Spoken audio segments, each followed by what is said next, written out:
The Nigerian Prince email scam is probably one of the most famous phishing emails ever created, mostly because of all the memes generated behind it. But memes aside, over 90% of all cyber attacks actually still start with phishing. So in this episode, I'm going to cover with you guys how Microsoft is not secure by default, and I'm going to be providing you my top 5 policies and configurations you can implement within your Microsoft environment to help uplift your email security. And if you do, you can actually increase your Microsoft Secure score by over 70 points.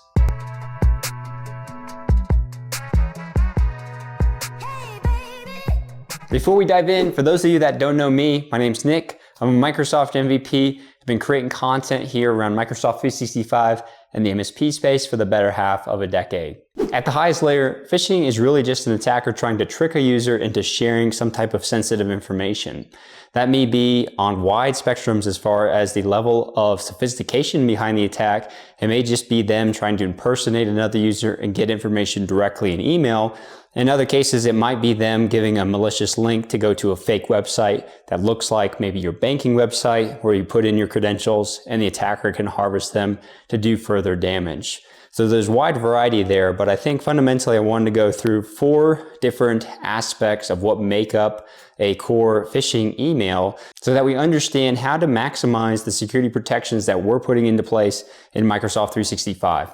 As we unpack the 4 common traits of a phishing attack, we're going to take a look here at this very basic email from an attacker that's trying to embody or look like Chase Bank and trick the user into putting in their credentials to be able to harvest them and actually use them on the real site. So the first item that we're going to talk about here is impersonation. And this is really, what we see here as far as the attacker trying to impersonate Chase Bank and make the user think that it's coming from Chase Bank. As we'll see in that from address, it also says customer service. But if we look uniquely at that email, this is where we should start to have some red flags, which is customer.service@intranet-fi.com. Does not seem like a legitimate Chase email in that use case, but attackers will go that further step and do spoofing, and they'll actually use an email from the organization. And some of the protections we're going to put into place would stop that from even coming through. But on a business layer, attackers are using this to impersonate important users within the business itself. That might be the CEO, but it also just might be somebody in finance who has access to certain banking information or can change banking information. And that's part of the social engineering tricks that they're going to try as part of this tactic. The second thing that we're going to see here is the sense of urgency as part of these attacks as well too. So that's really in that first line of the email where it's going to talk about the debit card purchasing exceeding the amount that you've chosen. So if they were a banking member of Chase, this does incite some type of concern or need to go fix this immediately to be able to make purchasing decisions and be able to use their card in the future. So this is not a direct translation that we see in some other types of emails where they're saying like your account was compromised and they want you to click on the link to go take action. We've seen that in other attacks as well too. But it is something that is sparking some fear in the individual to take action fast. The third type of attribute that we're looking at here is the request of sensitive information. And they're not asking this directly as far as replying to the email with sensitive information as you might see in some use cases, but they are giving them a link to go sign in. And in this case, they're actually going to take them to a fake website and they're going to have them sign in with their credentials. And then they're going to go in and harvest those credentials to provide further damage or exfiltrate some money out of their real bank account at the end of the day. And that leads us to our 4th attribute here as far as what makes up a phishing email, and that's links and attachments. Malicious links embedded into the email, as well as malicious attachments that have some type of malware, potentially that gets installed on the end user device that leads to further exfiltration or further compromise of their user or their device as a whole. Another example that you'll see here is also from a consumer layer with FedEx about tracking. And you have a link within here that's going to take them to a malicious website, enter in certain information, and they'll be able to harvest that information to try to exploit the user further. Within the small businesses that I've worked with, this example here is probably the most often that I see where we have the basic exposure, which is basically saying that an attacker is either using a single stage or multi-stage attack to try to exfiltrate certain information, or in many cases what I've seen is actually the organization wiring or transferring money to a malicious bank account or that attacker's bank account through the social engineering and trickery that they're using within these emails. In this case, we're looking at an email from Alfred to Bruce Wayne. And in this case, he's saying that, hey, one of our suppliers updated their bank account information where we get batarangs, and we need to update this ASAP in order for them to prevent delays on that shipment. It's got all the attributes we just talked about, impersonation techniques where they're impersonating Alfred. In this case, they went out and bought a domain that looks almost exactly like Wayne Enterprises, but instead of an I, it's got an exclamation point. It's a very common tactic that many are leveraging here for exploiting this user. It's got our information for sensitive data that we want to be able to send over. It's got a sense of urgency behind it, and it's got a link that they're going to click on here to go ahead and update that information. In other cases here, we might be looking at a multi-stage account where maybe Bruce Wayne gets compromised through credential phishing. A forwarding of an email is set up to the attacker's external email address to monitor the activity over time to understand who the suppliers are that Bruce Wayne talks to. And then from there, it'll interject itself into Bruce Wayne, acting as that supplier or impersonating that supplier in order to try to trick him into updating the bank account information for an invoice as an example to process it to that malicious bank account. Okay, so as we transition into some more of the policy configuration recommendations there, it's important to note from a licensing model, we really have two big buckets. You have your basic security and you have your advanced security. On the basic side, you really have what's known as Exchange Online Protection, and this gives us some basic policies out of the box with any Microsoft tenant that has Exchange, which includes things like anti-spam, anti-malware, and anti-phishing. Now, in my opinion, these are not, as Microsoft would say, secure by default. I think if you care about security, you want the additional advanced protections, and many of us out there might be using a third party to complement that today. But as we focus in or double click on the advanced security that's first party within Microsoft, that's going to be better well known as Defender for Office 365. Now, this is actually included in plans like Microsoft 365 Business Premium, which makes that SKU so powerful from a security perspective. You can also bolt it on as an add-on license as well. But this actually gives us advanced security protections around impersonation and spoofing, which is a big focus for today's video, as well as policies for safe links and safe attachments, which is very helpful in more advanced attacks that we see where malicious links are used or malicious malware is embedded in certain attachments that users can click on and provide for their exploits. I think it's always important to call out that as IT professionals, we're always trying to maximize security without inhibiting end user productivity. It's always a balancing game. We're always trying to turn a knob to find that right balance for an organization. And email security, I would say, has a multiplier in a sense of the impact, because if we turn the dial too high, we're actually going to be sending all the emails, or a high likelihood of sending more emails into the spam filter, into quarantine, and they're going to get highly frustrated because they're not able to do their day-to-day job. And a lot of those that go into quarantine might be false positives. So on the flip side, we don't want to have things all the way dialed back so that everything's flowing through. And this is actually going to be variable by organization. So I think as a best practice, it's always great to institute a baseline policy like we're going to show today, and then monitor over time. I'll be showing you some tools to do that within Microsoft as well. So you can dial that knob up a little bit more depending on the types of attacks that you're seeing within the organization and the users that are being affected the most. Okay, so as we get into the 5 recommended policies and configurations, we're going to start off with SPF, DMARC, and DKIM. If you haven't implemented these, it's one of the basic things you can do no matter what licensing model that you do have that provides us a lot of email security and actually can prevent a lot of the types of attacks that we've been going through up to this point in time. SPF, DKIM, and DMARC are 3 main email authentication technologies that you can leverage with Microsoft 365 to help prevent against these types of phishing attacks. And if you're not familiar with them, don't worry, I've got an analogy that will help make them easy to understand. I want you to think of the email system like a postal service, like USPS as an example. SPF, DKIM, and DMARC are like different security checks at the post office to make sure the mail that you're getting is actually from who it says it is. SPF is checking the return address on the envelope. It makes sure that the mail server sending the email is authorized to send mail for that domain.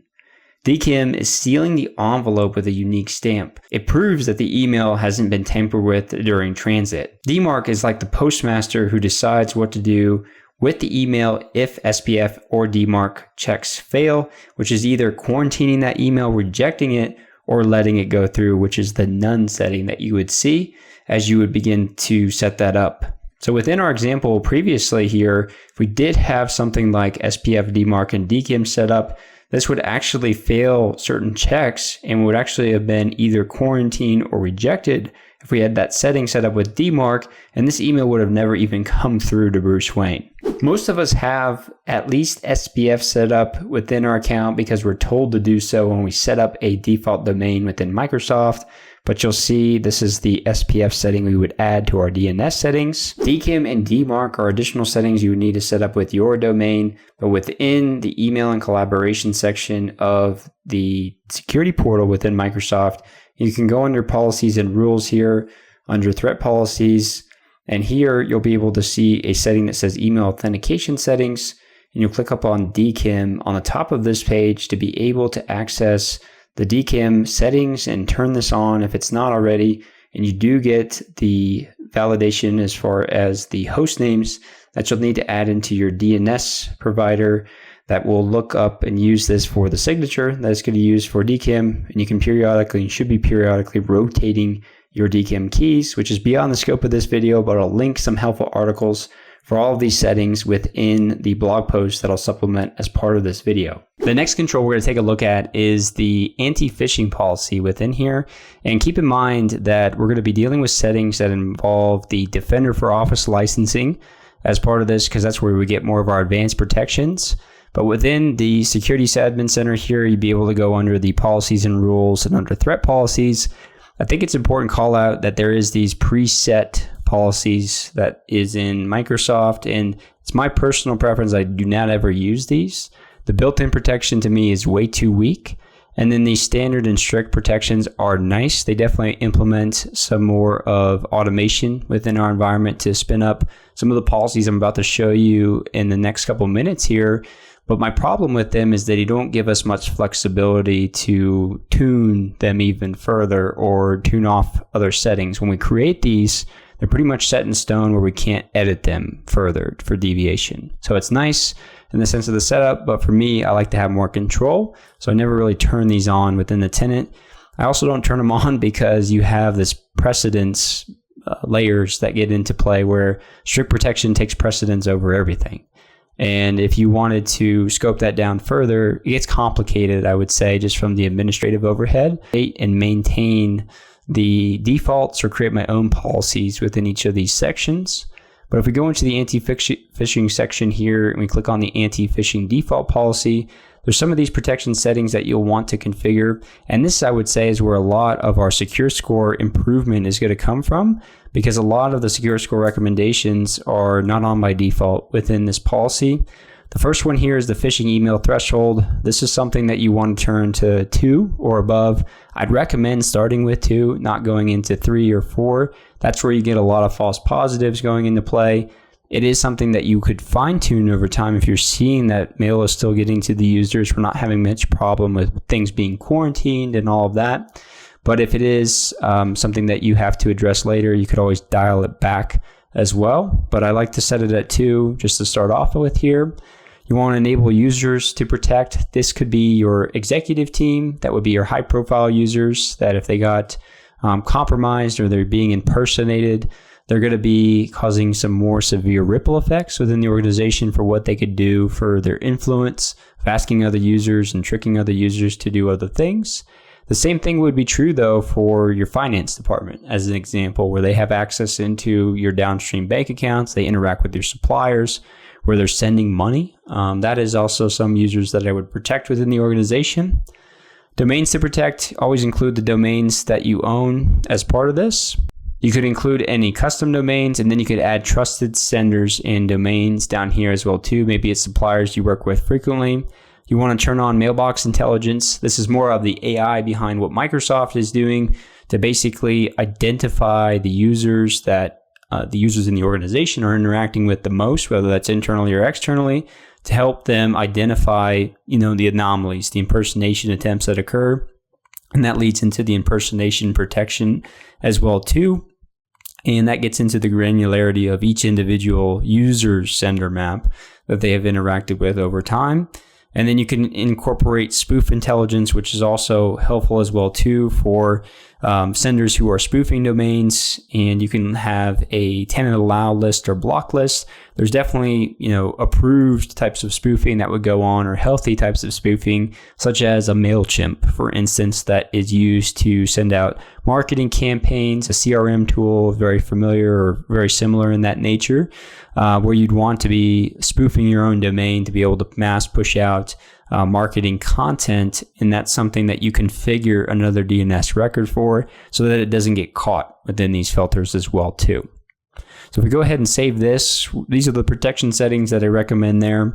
And then under the actions, the basics here is that you either want to quarantine the messages or you want to send them to the junk folder of the users. There's a couple of them here that I recommend for user impersonation, domain impersonation, as well as the mailbox intelligence that we change into quarantine as well too, versus allowing that to just go flow into the junk mail folder. It's also important to note that you have your default quarantine policy, and if it's set to the default full access, that means that a user can actually pop into their own quarantine and release it themselves, versus the admin only policy, which requires you as an admin to go in and release that email. So again, this is one of those settings I like to be a little bit more restrictive and have admin only for certain ones of these, like user impersonation, domain impersonation as well. But that's up to you of how you want to configure that. And this section here is where we're also getting to a nice blend or compounding of the policies that we've been talking about, where we've instituted SPF, DMARC, and DKIM. We can actually leverage that to go ahead and involve that setting within this policy for if we're setting DMARC to quarantine or reject. And this is allowing us to have much healthier email flow. So if we did get our CEO, impersonated by another attacker on the outside, it would actually fail on the SPF or DMARC or DKIM check here. And depending on the value that was set, if we set it to quarantine, it would actually quarantine that message and wouldn't even go to the user. So it would just not even flow into their email box altogether, which is really great. And then, the last part here is really the safety tips and indicators. We're going to try to put all the protections we can into place, but it's inevitable that we'll have some type of an attack or something that can overcome email authentication, or if it's not in place, certainly there's gaps there. But it is important to enable the users with all the tools that they can have to provide them some helpful tips about they should be conscientious that this is maybe a first-time sender to them, or it's a impersonation safety tip. It could be healthy impersonation, but they want to show them that so that they can be hyper aware that they need to be a little bit careful reading that email. First contact safety tip is actually really cool because, if you interact with somebody all the time, but then you have that email come through from that user on the surface layer, and it has this first contact safety tip on it as far as a banner goes, that's actually going to cause a lot of alarm because you're saying to yourself, I actually contact this user all the time. Why is it saying that? And it can lead you into recognizing that it's actually a phishing attempt. This is a great example of some of the banners that are in there. This is saying you don't often get email from the drive shares at google.com. And this is some of that mailbox intelligence going on to look at all of the sender information and my basic history that I have to give me that type of banner and give me some helpful links so I don't have to drive a support desk ticket to understand what this means. Hey guys, if you're enjoying this video and want to get more recommendations and policy configurations, but actually automate the reporting layer as well too, check out a cool tool that I built called Cloud Capsule. You can get there by going to cloudcapsule.io. You can sign in and sign up for free and run a free assessment to see what this is like. But this assessment actually performs a security check and it maps it to the CIS controls. But specifically under the topics that we're looking at today, we're doing checks against all the policies that I'm talking about for protections. Actually can see email flow within the organization And you can actually look for other things too, like SPF, DMARC, and DKIM that we just went through. So this looks interesting. Again, go to cloudcapsule.io to sign up and run your free assessment. Next configuration policy we're going to talk about here is safe links and safe attachments and bundling them together. But again, this is part of Defender for Office 365. With the safe links policy, you're actually going to create a new one here because we're not able to modify the built-in protection. I've created one here which I just titled CIS Safe Links.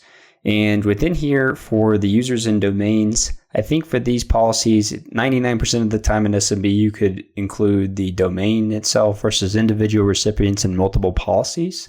Not really come across a use case where I've had to create multiple policies for a single tenant for this.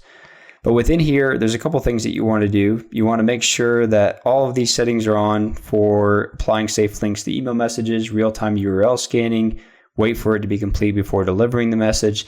This sometimes creates a little bit of latency, but it's not anything too disruptive to the users. The attachments is a little bit different story from what you've seen, but that's something that you can overcome here.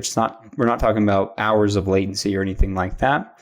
We're going to uncheck this box here that says do not rewrite URLs, do checks via Safe Links API only.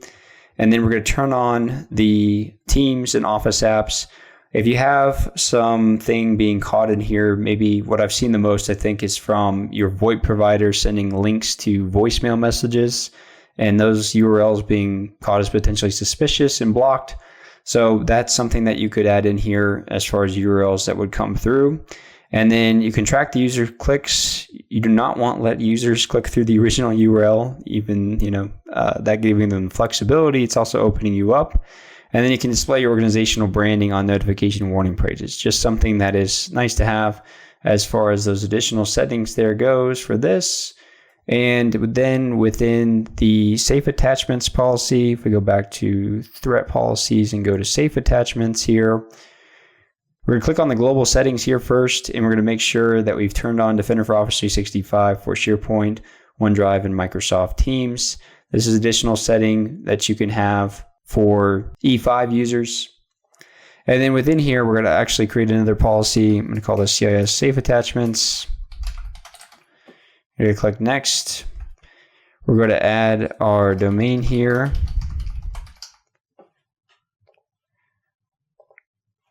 And then for the settings here, we're going to say block. And for the quarantine policy, we're going to leave this at admin only. And we'll submit that to create this policy. Next thing we're going to do here is institute these external tags within email, and specifically this other banner here as well for external senders, so that we give our users additional tools to identify when mail is coming from outside recipients. In this case, I just modified things like if you didn't have SPF and DMARC and DKIM as an example, you could have somebody spoofing your domain, in this case acting like Michael within our organization. And then it's actually going to detect, though, from the header information that this is actually coming from somebody outside our organization. We can actually block this sender. So this is where the trickery kind of happens here, but it's important to have these tags kind of showing up here so you can identify somebody requesting information from you, as an example, for bank account information or other sensitive data, and recognizing, hey, there's this massive alert up here that says this person is not in my organization. I should probably pay attention to that. So in order to set this up, you really need to be able to connect to Exchange Online in PowerShell with an administrator. And all you got to do here is run the commandlets of it, connect to Exchange Online, and you'll get a prompt here to sign in. After you do, it's a single line here. You could use this commandlet of set external in Outlook enabled true. And that will go ahead and run. It takes about 24 to 48 hours to get set up. But after you do, you can always monitor the setting here. And we see that we have this enabled, which is what creates those tags and banner messages within the messages that we have within Outlook. The last thing I'm going to show you guys is more of a tooltip for users, if you will, but it's using Mailflow Rules to detect for certain keywords or phrases within there to give them this prepended warning message about banking payment information. I wanted to add this one in there because I see it so often in SMB with just the exfiltration of money coming out of the account and significant losses for the corporation, just be given that they got tricked and they set up a wire or they changed bank account information to the attacker's bank account and actually lost that money completely. So to set this one up, you'll go into the Exchange Admin Center and you'll go under Mailflow and Rules. I've already got it set up here, but I'll walk you through it. Set it up, I called it payment information here. Just going to edit here, and then in the condition section, you apply the rule if the subject or body and then contains any of these words. And the words that I added here: bank account, payment information, payment details, update payment. You could add wire and other subsequent phrases within there that you might see very often. I just wanted to provide this as an example. And to do the following, you apply a disclaimer to the message. You could do this a couple different ways, prepend the subject message with something, and that way you can customize more of that red banner as part of it, or yellow banner if you just want to make it a little bit more subtle than the plain text that you see here. But this is the one that I'm using, and just using a text within there field that you can select. And really within the settings, I'm enforcing it, putting a medium severity on it, and not really setting anything else. So those are the settings there. This one doesn't take that long to propagate. Generally speaking, within 10 minutes of setting it up, that will begin to apply. Lastly here, guys, for continuous monitoring and reporting, so you understand kind of what's going on in the tenant, get some data to help you tweak these policies over time, you can go into the report section in the Security Admin Center and then go to the email and collaboration reports. And you'll be able to see and sift through a lot that talk about, the amount of phishing that they're seeing coming through that was allowed or that was blocked and quarantined.